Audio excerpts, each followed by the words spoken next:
Imagine living in a republic society where everyone is equal, until they tell you one day out of nowhere, well, we're currently losing the war, so the government has decided to take away the citizenship of everyone who's not an Alba, or everyone who does not have silver hair and eyes. Not only all those people will be locked up and must guard a camp outside the 85 districts of the country, known as the 86th district, but they will also be forced to build a wall to protect the republic. Yet, to make things spicier, those people will be forced to ride juggernauts and fight for 5 years to get their freedom back. I mean, if they manage to stay alive. In May 2148, 9 years after the start of the war between the Republic and the Jaidean Empire, we meet Vlad Elna Malais, also known as Lena. She's an Alba citizen and major for the Republic of San Magnolia. Basically, her job is to command an 86 squadron against the Empire's legions, which are the real battle automated drones that surprisingly keep getting stronger every single time. Lena commands her team in battle through a parade, a device that enables her to share the processor's senses and communicates with them. On the other side of the wall, we have Shane Nozin, also known as Shin the Strongest 86 and leader of the Spearhead Squadron. His team is composed of the Strongest 86, all because each squadron is composed of members with similar years of service, and Shin's squad are all almost reaching the 5 years goal to finally be free again, which no 86 has ever achieved. The thing about Shin is that his code name is the Undertaker, because he kills his own team members as he did recently. No, he's not a psychopath. If a member ends up being severely injured in battle, he feels forced to shoot his squadron member's head. He does this to stop the legions from stealing their brain and using them to improve their automated drones. He has done it over 500 times and takes a metal scrap where he craves his dead companion's name. When he was a kid, he was almost strangled to death. For that reason, he can hear the voices of the 86 who were converted into Legion robots, which enables him to know when the Legion is going to attack them. Because of those voices, his previous commander committed suicide, since he could hear the voices of the dead. Therefore, Lena is appointed as his squadron's new commander. Don't get this Alba girl wrong. Unlike everyone else, she treats every 86 as a person, but yeah, it's the same as nothing because the rest of the Alba are racist pricks with a superiority complex who treats everyone as their slaves and calls them pigs. 1 week later, after introducing herself and talking to her new squadron, Lena informs that they will be attacked. She's already late. The squadron already knew about the attack and is ready to deploy. There are hundreds of legions against a few 20s of the 86, but that means nothing.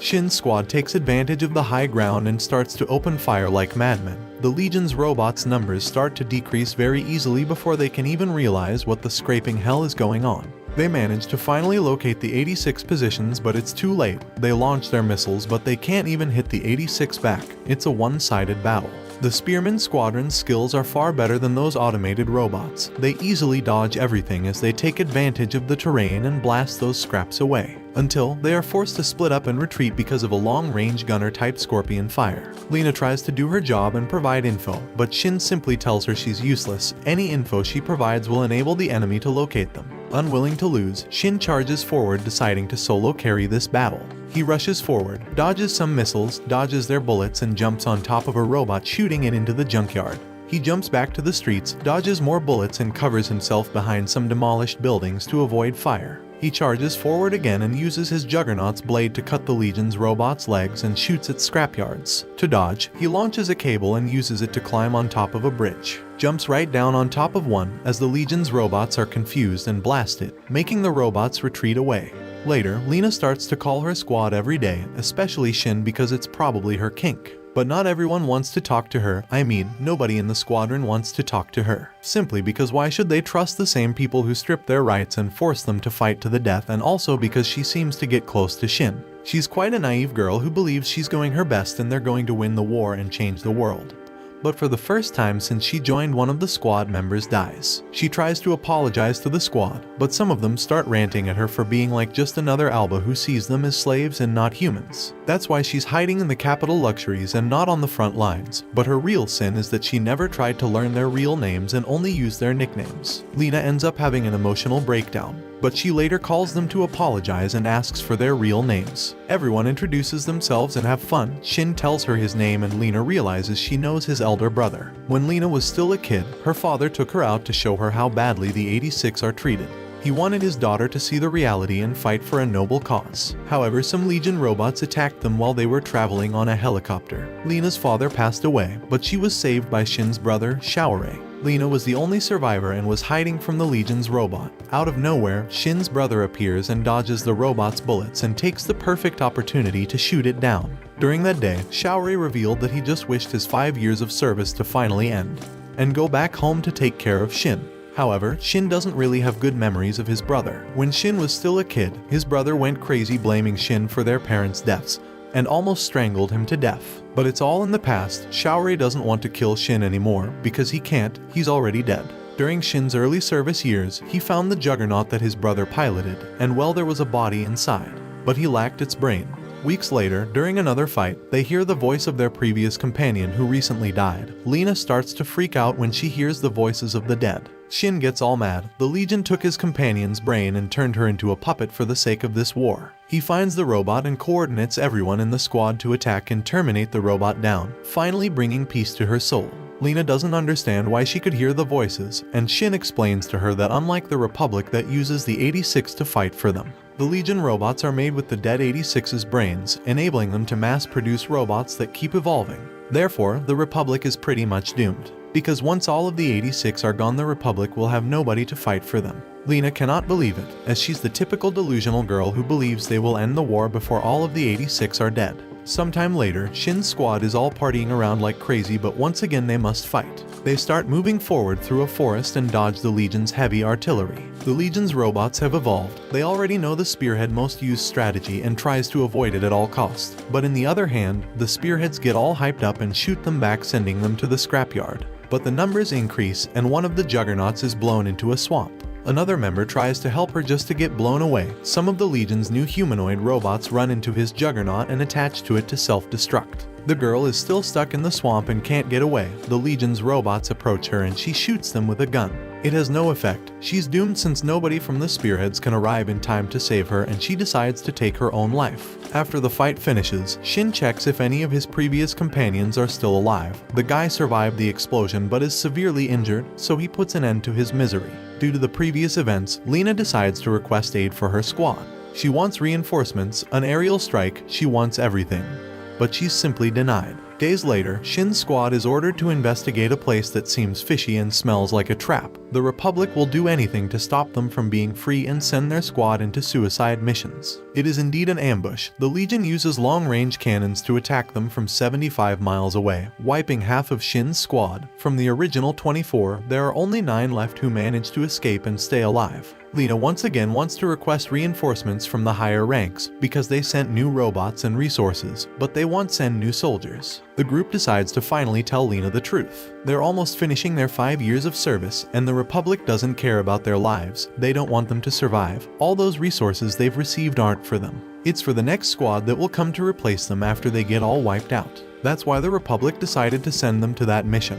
And any future mission will also be a suicide mission. Lena can't believe their words. She doesn't understand why they haven't escaped or get revenge on the Republic. They have the Juggernauts, and it would be easy for them to achieve any of both. The squad's vice captain steps in and tells her they won't feel happy by doing it. They cannot carry the guilt of allowing the legions to destroy the Republic because some Albas helped and protected them in the past. Some of them even decided to fight alongside them. It wouldn't be fair to allow all Albas to suffer and die when some of them have a gentle heart and cared about them. They also cannot let all the 86 deaths to be in vain.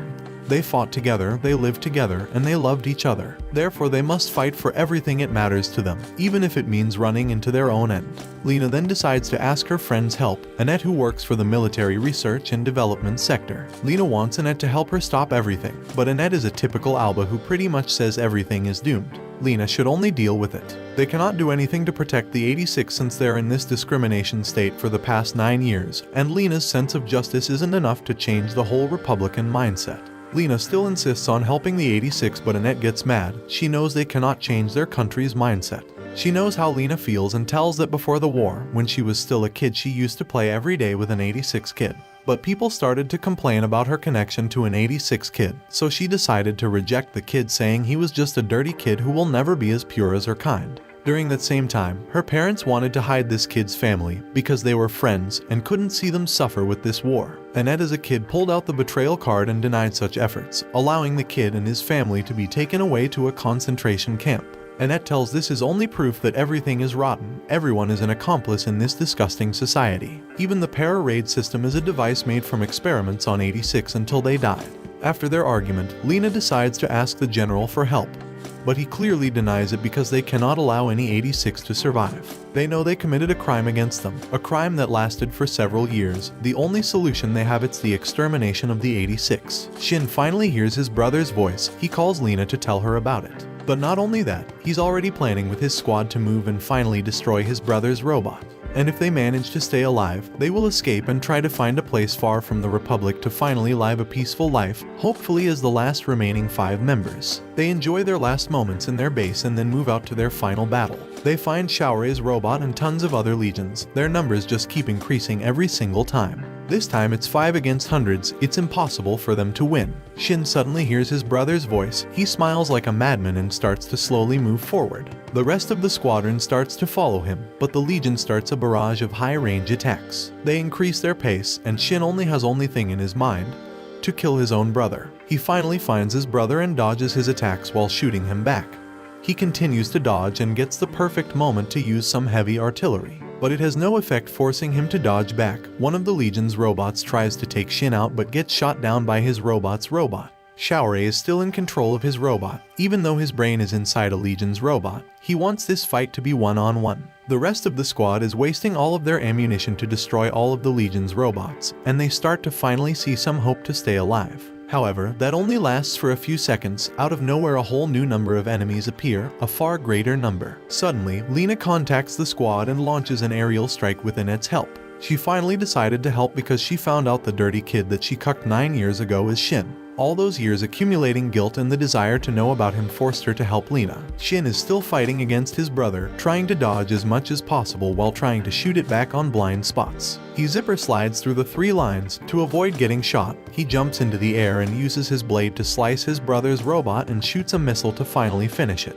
He didn't take into account that his brother's robot is actually made of liquid metal that stops the explosion, and sends some arms after him. He tries to escape but ends throwaway. The squad appears to save him, but it's just a distraction. Lena launches a missile towards their location. Shaorei wants to personally finish his brother off and protects him from the hit. Shin, who is unconscious from his brother's hit, flips his juggernaut up, jumps on top of it, and shoots it down. His mission is finally over. His brother is finally resting in peace to his soul. Shin can finally cry while remembering his few sweet memories of them together. The last remaining members of the Spearhead squad finally decide to get the hell out on their road to a peaceful and free life, but before they send their goodbye to Lena, who bursts into tears, telling her to not leave her alone. A few weeks later, after running away from the Republic, the group is trying to find a place to stay, but all they have managed to find are fights against the Legions. They decide to settle in an abandoned school, but they all know it is their last night together, because Shin can hear Legion robots near their place, and there's only one Juggernaut remaining, Shin's one. As they move, he switches with a companion to drive the Juggernaut because he's bored.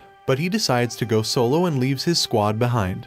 They wonder why, and he reminds them, the one who's driving is the one who has to fight. He jumps to the battlefield and dodges as many bullets as he can while taking robots after robots. He's a one-man army until an ultra-long-range cannon knocks him back. 2 more attacks come through, and Shin's Juggernaut cannot move anymore. Legion's robots approach him to take his brain. As he's about to be killed, his friends come out to save the day. Machine guns against robots. Guess who wins? Exactly, they're all doomed. There are blasts everywhere, taking every single of his last 5 companions down, and the Legion robots are approaching to take Shin's brain. Days after the 86 left in their journey to freedom, Lena goes to their base, where she checks their living conditions and sees their farewell message, where Shin asks her to bring flowers if she ever finds their remains. Lena finds her motivation to fight and protect the remaining 86. Watch this next video. See you on the next one.